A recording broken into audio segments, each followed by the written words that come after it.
Jöreggelt kívánok, hogy vagy? Start of another day. Saturday morning. Hmm. Hmm.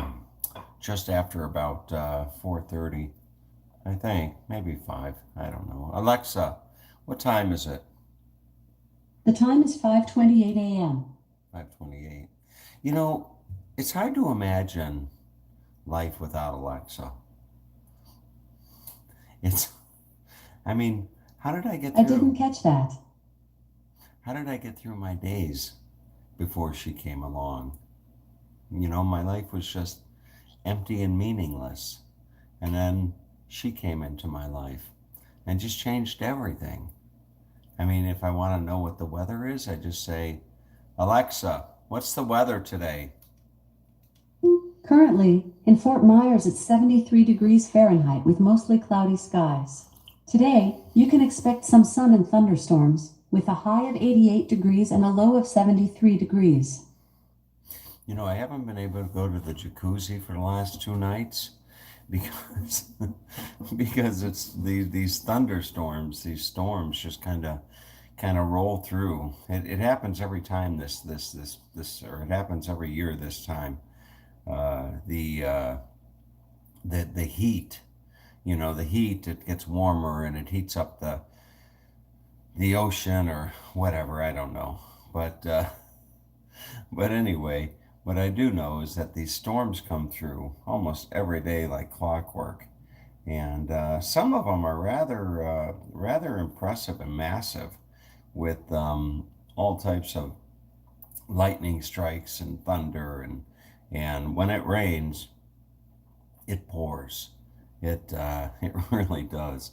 So, hmm, for the last 2 nights, I haven't been able to get to the jacuzzi, which is kind of a bummer. Maybe I'll go this morning. I don't know. Anyway, now as I'm getting ready for my trip with my lovely travel companion, every day I'm getting one thing or another in the mail that I ordered in anticipation of the trip. A few days ago, it was that clothes hanger bar that goes across the back seat and or the back, the back seat of the truck. And the other day or yesterday, I got this here. I don't know if you can see that or not.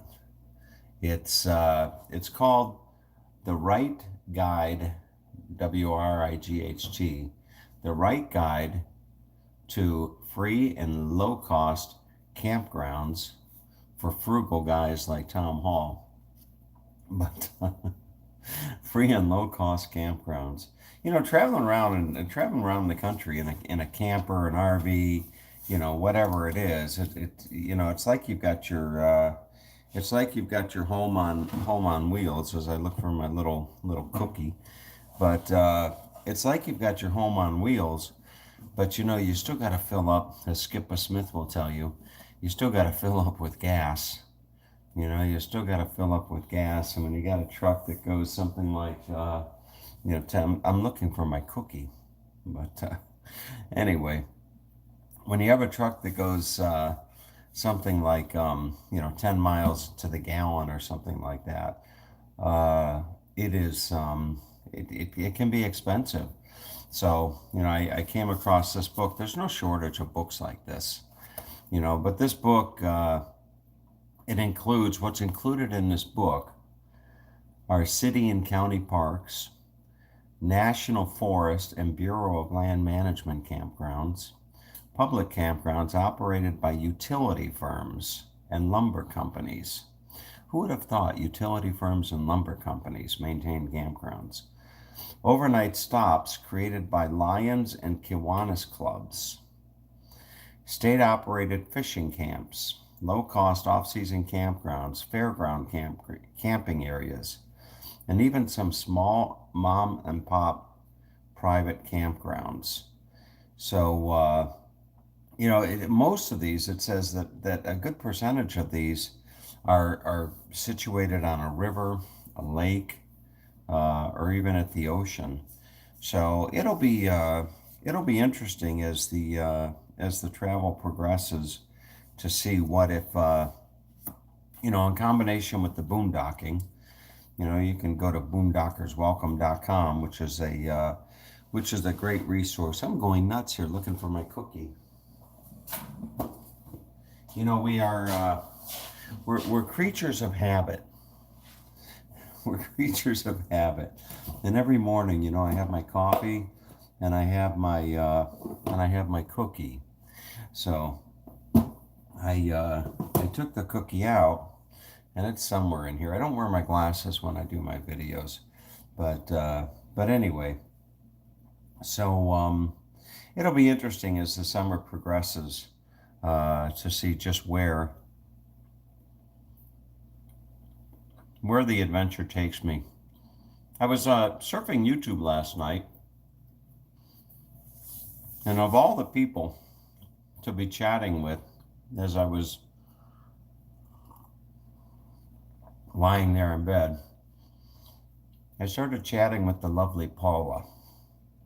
For those of you that don't know, Paula is I think she's a lovely woman. I never met her in person, but she seems to be a lovely person.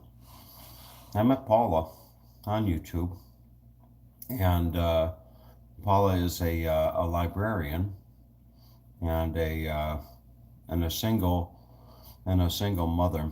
And you got to ask yourself, how can you not like a librarian? When somebody tells you that they're a librarian, what's there not to like about a librarian? I mean, in all honesty and sincerity, my favorite librarian of all time was Mrs. Shaughnessy. When I was growing up in Euclid, Ohio, there was Mrs. Shaughnessy. She was the librarian for years at the Euclid Public Library. And fortunately enough, Mrs. Shaughnessy lived in my neighborhood. She was a neighbor of mine, and lovely woman, just a lovely woman. She had a wonderful husband, and I used to love going up to the library and talking to her, sitting there at her desk, in the children's section. And she was there for years, so my dad used to take us to the library once a week, and we'd all pile in the car and go up to the library. And when I started going to the library with Dad, I was probably 4, 5, 6 years old, whatever it was. So I spent most of my time in the children's section.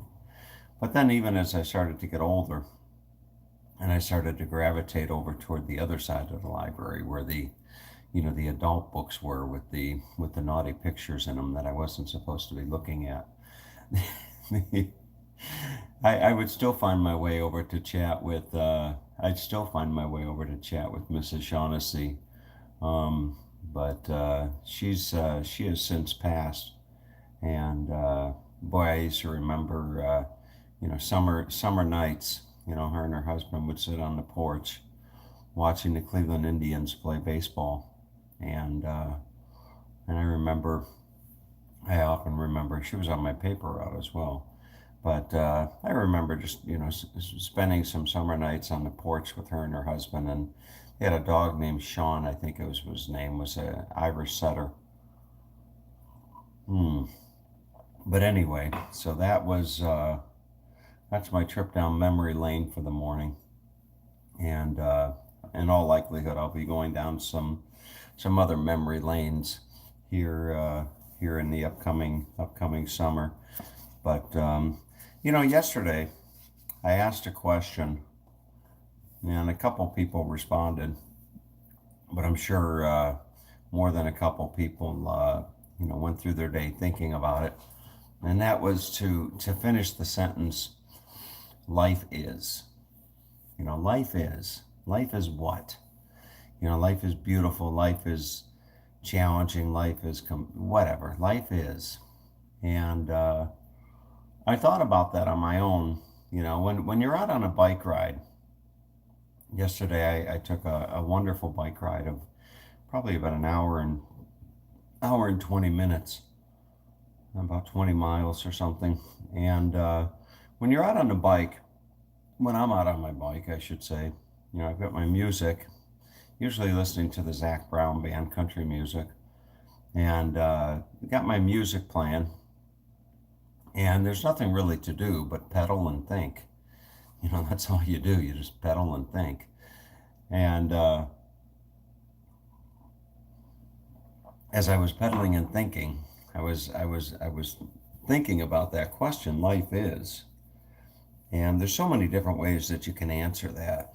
And somebody I was talking to, actually while I was on the bike ride, was her reply was, life is what you make it. And I thought about that for a moment after she said it. And I said, well, what about that? When you say life is what you make it, what about that little kid that was born into the slums of, say, Calcutta, India, who's blind and missing both legs, and has somebody place him on a corner somewhere, with a little sign and a little cup, to get money? Is that, life is what you make it. And that's, yeah, it's a difficult question to answer. Life is, life is. And I as I thought about it, I thought maybe a good way to answer that question, that would be regardless of one's disposition in life, so to speak, would be, life is one's greatest challenge. Life is one's greatest challenge. You go through life and you have challenges of all different sorts. Raising kids is a challenge. Being married is a challenge. Doing these morning videos, that's a real challenge. But life is one's greatest challenge. It doesn't matter of what situation you're born into. It doesn't matter how much money you've got, or whatever it is. Probably the greatest challenge that you'll face over the course of your life is life itself. Life is life's greatest challenge.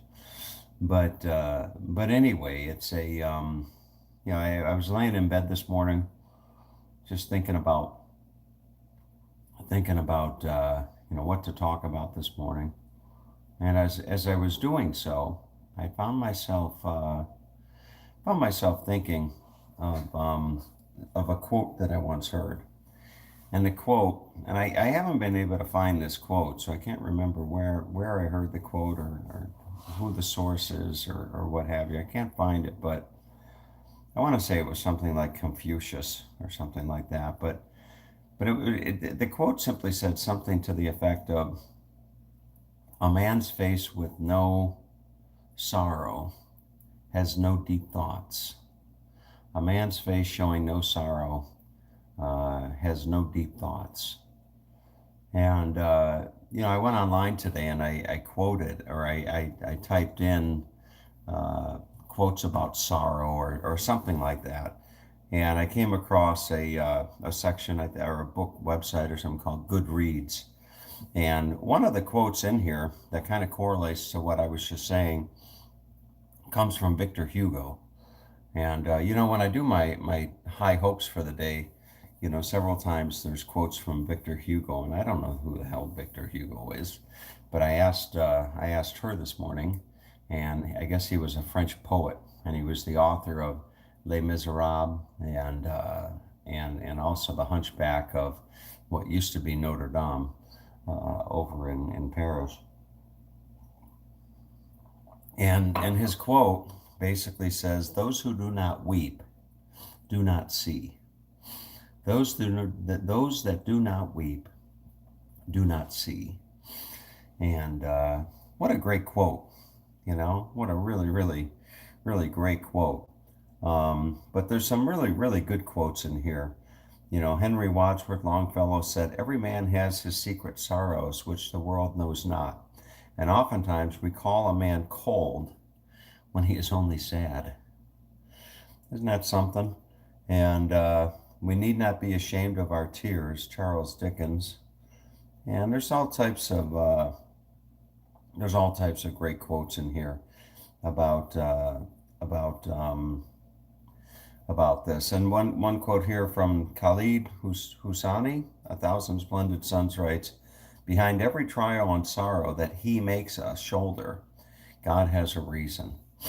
So anyway, it's just kind of it's an interesting topic, and that's why I guess when you talk about when I talk about as you go through life, you're always conscientious of those that those are less fortunate than you, so to speak, and it kind of takes a little bit of the edge off off of happiness if you care at all about other people. As you go through your life and you're blessed with prosperity, or blessed with good health, or what have you, there's always that knowledge, if you will, of those that aren't as fortunate as you. So it's a kind of interesting. It just puts it all into perspective. And speaking of perspective,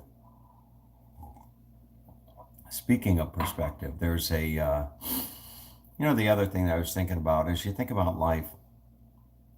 You go through your life and you have all these things and what have you.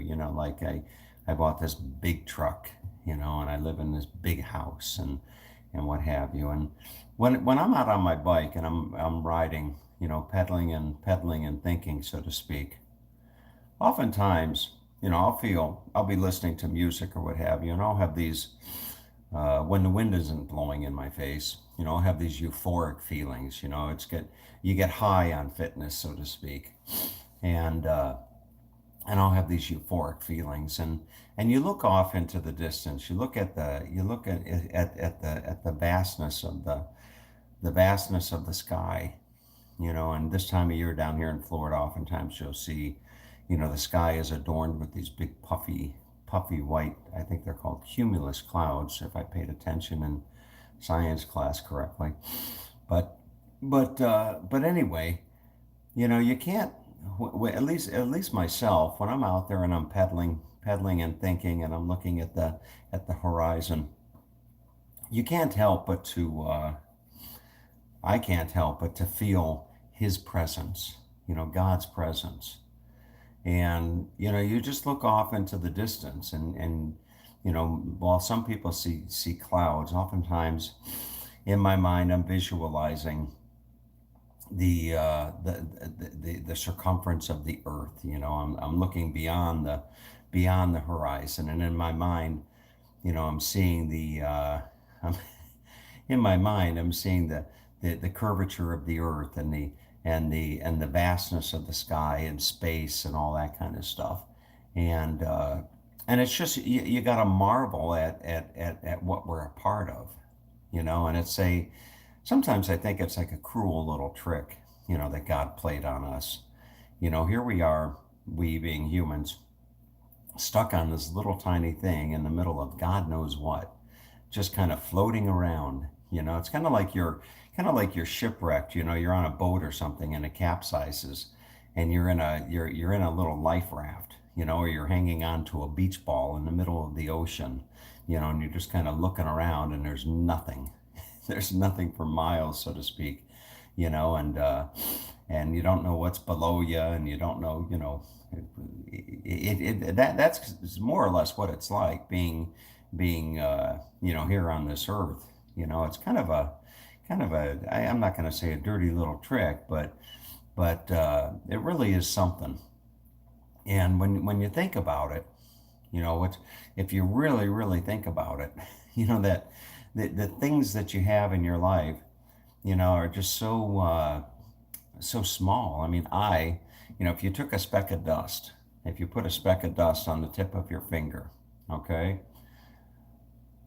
you're not even, in the sense of in the overall scheme of things, the world, the universe, et cetera, you and I, are not even. We're not even that tiny little speck of dust on your fingertip. You know, our existence is it's well it's mind blowing is what it is. You know, it's just really mind blowing. And you know, as you go through life and you face the struggles and you face the challenges, um, you know, that life can throw at you, and you face the loneliness and what have you. I think that the greatest thing that you have is hope.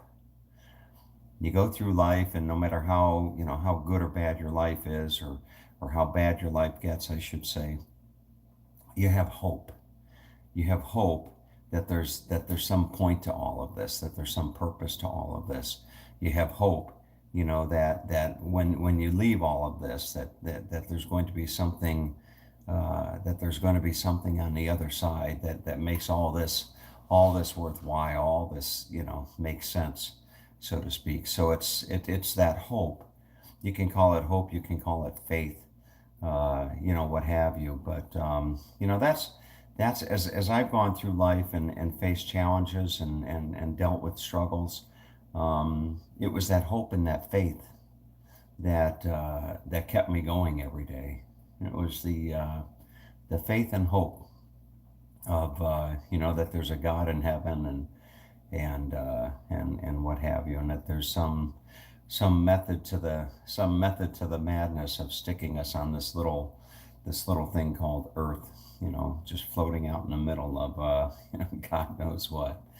But anyway, rather some deep thoughts as I start my day. But anyway, what else is on my mind? Not too much. I've got a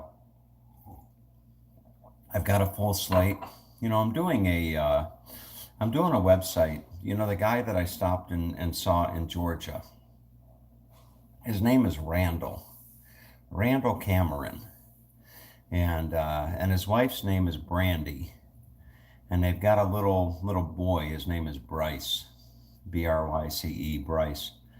And you know, when I do a website for somebody, oftentimes I look to see who it is I'm doing a website for, because I like to help people. That's what motivates me, is helping people, helping good people.